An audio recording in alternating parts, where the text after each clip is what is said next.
السلام عليكم. فيديو اليوم هو سبيكر وفي نفس الوقت ستاند للتليفون. انا عملت قبل كده على القناة استندين، اللي ما شافهمش يا ريت يشوفهم. بالخشب ستاند عادي، وستاند حطيت فيه الشاحن الوايرلس، وده التالت بتاعهم من انواع الاستندات. وان شاء الله هعمل استندات تانية برضو باشكال تانية. هعمل برضو سبيكر بشكل تاني ان شاء الله، شكل احترافي برضو. اللي مش متابعني في القناة يتابعني ويفعل الجرس عشان يتفرج على الستاند اللي جاي ان شاء الله، هيكون تحفة. هو الستاند ده برضو جميل، بس بطريقة خفيفة، يعني ما فيهوش اي حاجة، يعتبر انا شايف ما فيهوش حاجة، بس هو طالع شيك برضو. وفي نفس الوقت ستاند للموبايل ومكبر صوت الموبايل، يعني لما شغلت القرآن الصوت واضح ان هو فيه تكبير للصوت لما حطيته على الستاند. يا ريت تقولوا لي رأيكم في التعليقات. واذا حابين نعمل شكل معين ارسل لي الشكل، وانا ان شاء الله بقوم بتنفيذه يعني ان شاء الله، وعلى اكمل وجه انتوا تأمروني. قولوا لي رأيكم زي ما قلت لكم، قولوا لي رأيكم في التعليقات. واللي مش متابعني يتابعني عشان بتشجعوني لما بلاقي متابعات، ولايك عشان مجهودي ما يضيعش كده، يعني هتحسسوني ان انا بعمل حاجة بفيد الناس بيها ان شاء الله، من احسن لاحسن. وقولوا لي ايه رأيكم في الفيديوهات اللي انا بعملها، وان شاء الله تعجبكم الفيديوهات. انا بحاول انوع وحاجات سهلة مش صعبة. ما عنديش منشار، يعني ما بستعملش منشارات كبيرة ولا حاجة، كله بالحاجات اليدوية زي ما انتم شايفين، وصنفرة، وبنضف الخشب وبعمل بيه الفيديو، وان شاء الله تكون بتنال اعجابكم يعني ان شاء الله. فمش هوصيكم بقى على اللايك والشير، وان شاء الله نشوفكم في فيديو جديد، وان شاء الله من فيديو حلو الاحلى ان شاء الله. وفي تركاية في الدقيقة 7 في الفيديو، بتكلم عن مهرج صوت التليفون، يا ريت تسمعها وتشوفها في ساعة تنفيذها.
خد بالك هنا في تركاية، مخرج صوت التليفون فين، يمين ولا شمال؟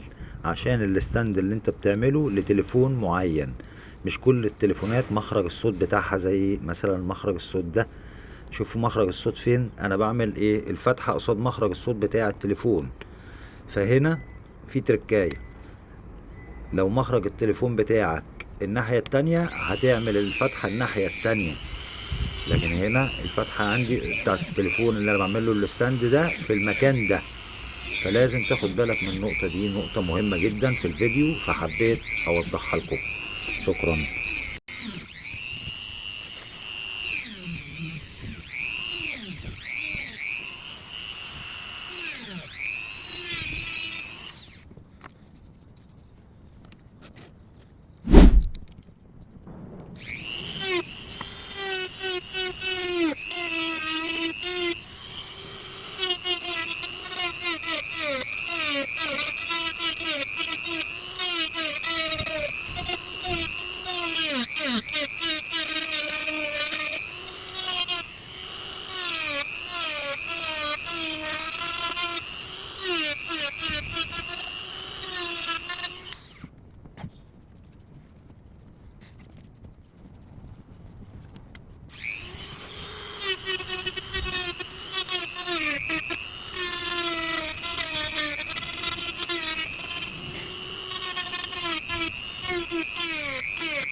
فضلتكم على العالمين واتقوا يوما لا تجزي نفس عن نفس شيئا ولا يقبل منها عدل ولا تنفعها شفاعة ولا هم ينصرون. وإذ ابتلى إبراهيم ربه بكلمات فأتمهن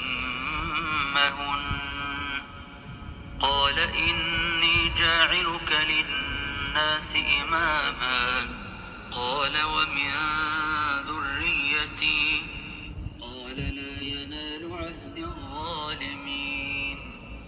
وإذ جعلنا البيت مثابة للناس وأمنا واتخذوا من مقام إبراهيم مصلى وعهدنا إلى إبراهيم وإسماعيل أن طهرا بيتي للطائفين والعاكفين والركع السجود. وإذ قال إبراهيم رب اجعل هذا بلدا آمنا وارزق أهله من الثمرات من آمن منهم بالله واليوم الآخر